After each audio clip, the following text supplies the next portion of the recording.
take a look at, rather than designing realistic goals, is how can you design the most inspiring schedule for your day and your week so that you're optimizing who you are and what you can contribute to this world. And I can tell you that one of the biggest differences that I made that allowed me to create the results that I'm really proud of is designing my day with intention and being really, really clear about when I'm going to bed and when I'm waking up. You know, computers are made to run non-stop, right? We can turn them on, we can hammer away all day with not taking a break, and pretty much they're gonna keep running day after day because they're a machine.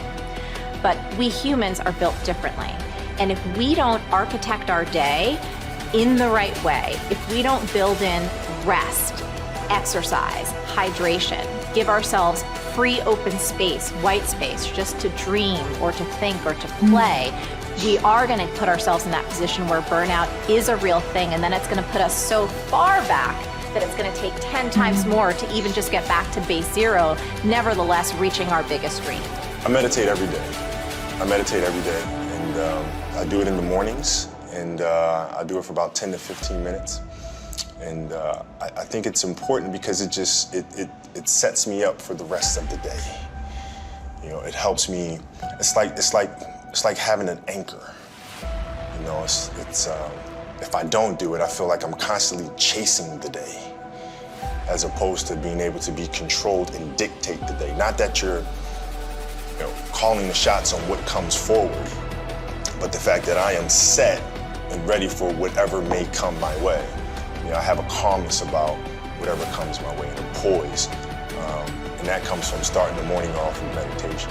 For me, it's really just listening to my inner self. I mean, that's basically it. Like you sit in silence and you just allow these thoughts to come forward, and you get a chance to observe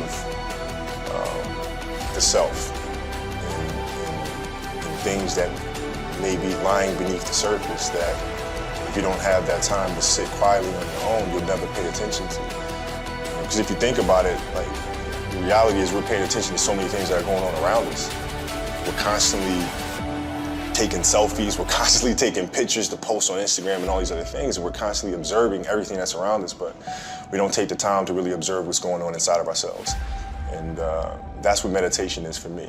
The truth is that we can all, at any stage in our life, create a life of no regrets. There's no limits, there's no impossibilities, there's no stopping point. There's not a point where from that point onwards, you don't have a chance. You always, always, always have a chance. Regret has some really important roles. The first one is that it helps us make sense of the world from our perspective for one of the first times. See, most of us have spent our lives learning what's important to us based on maybe what families taught, what communities taught, what parents taught, what education taught, whatever it is. When you start regretting something, when you think you did something wrong, when you start thinking that I could have done something differently, you're making sense of the world from your perspective. It's crazy how powerful this is, right? You're starting to make sense of the world from your perspective. The second thing is, it allows you to avoid future negative behavior. Challenges are what really grow us. You know, your life is a great story. You know, every person's life is a story. And the question is, some people's story is a warning, some people's story is an example.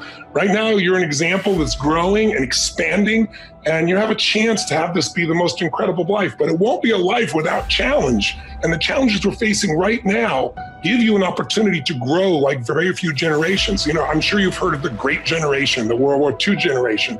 If you watch a great movie, if you read a great book, you know, the size and the power of the hero, how much you become as a hero is defined by how tough an obstacle you face, how difficult is the villain, the opponent. And so sometimes when I've been through the toughest times of my life, one of the questions I've had to ask myself or note to myself is, I finally have a really worthy opponent. This is scaring the hell out of me, or this is challenging me, or this is making me crazy. But I also know in my gut and in my soul that if I can push through, it's just like you've done in these years. You push through tough times, I'm sure, many of them. But as you push through those, you become more. And as you become more, something magical happens. You don't just grow, you expand in your spirit and your soul and your capacity and your skill. And all of a sudden, fear becomes less and less a part of you. I want you to be the observer of your thinking loop and how that's spitting out your focus. And then you can shift it. start thinking, the world has shifted. I have new opportunities. I have new capabilities. I'm alive. I've navigated the world. I have family, friends, husband, wife, kids. Like, shift that up. I am resilient. I am resourceful. I am magnificent. I am powerful. I get things done. I solve problems. You start replacing and filling that thinking loop with the world has shifted, I'm shifting too. Pivoting is what makes people, right? Like, remember, like, they don't make statues of critics, they make statues of the dreamers, the crazy ones, just like me. I'm going for that. And all of a sudden, if you're consciously aware of that thinking loop and you throw out all the crap of lack and you start putting in what you could do, then I'm gonna take uncomfortable action. I'm gonna be an innovator. I'm gonna get out of my own head. I'm gonna take action. Like, you start changing it, all of a sudden you go from the guy that's yelling at the clerk because they messed up on your change to, don't worry about it, have a good day. And when you think about that, have a good day, I can accomplish anything, guess what? Here's the crazy part. You can. You can. I have no reason to be here. I didn't go past high school. I had dyslexia. I didn't start with money. Everybody thought I'm probably the least likely anybody in my school would say I'd be successful. And in the knowledge industry, who the hell would think this guy, me, who barely could read in 7th grade, that I'd be a multiple New York Times best-selling author, teach people around the world, one of the top trainers there are on the planet. How would that happen? By some of the same exact stuff I'm sharing with you right now. You gotta watch your thinking loop. You gotta watch your focus. And then you gotta get crystal clear clarity. How to manage your time to get done what you need to get done, to build your dream, to have family time, to breathe, to really live a 360 life. Time management for me was something that I didn't even know I was horrible at one time. See, I'm a creator, I'm a dreamer, I'm a butterfly. And what that means is I can be chaotic and sporadic, and I can go in one direction in 1 minute and then another direction another minute. But there were times early in my career, Jelani was about 5 years old at the time, he's now in his mid-20s, and I could work for 10 hours a day and literally have a list of 10 things to do and only have checked 2 of those tasks off. But I really, really worked 10 hours in the day. And I remember for years I wondered, what is it that I'm doing wrong? What is it that I'm not doing? Why do I feel overwhelmed?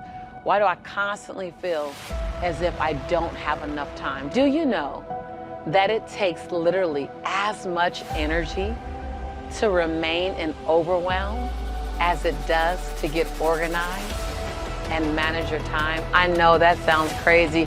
I didn't believe it when I first heard it. But actually, overwhelm is an unconscious, say unconscious, overwhelm is an unconscious strategy. Say unconscious strategy, yes, I know. It stings. It's not nice to hear. I didn't want to hear it. I resisted it when I first heard it. And yet the truth is that it actually does take as much energy to keep making up the plan versus making a plan and staying in it. Now, my belief system around time management was that time management was going to restrict my creativity. Time management was going to make me feel as if I'm boxed in, I'm blocked in, I'm limited. Time management was going to take away my freedom. Man, I had a long list of the things that I considered time management to do and how many ways it would damage who I am. And the truth is, it took me a while. It really took me a while to really become committed to time management. But what got me committed to time management was I knew that I was operating at 60% of my possibility, 60% of my potential. And I wanted to use every tool I had to find my 100. I am here to tell you that if you feel overwhelmed, if you feel like there's chaos around you, if you feel like you're underproducing, if you feel like you're being pulled in 1,000 different directions, heck, even 500, I'm going to invite you to step into time management because it will eliminate that. Time management, the proper time management gives you grace and ease, gives you time. It allows you to get more, yes, I said more done in a day and have greater peace of mind while you're doing it. You actually can get more done in a shorter period of time.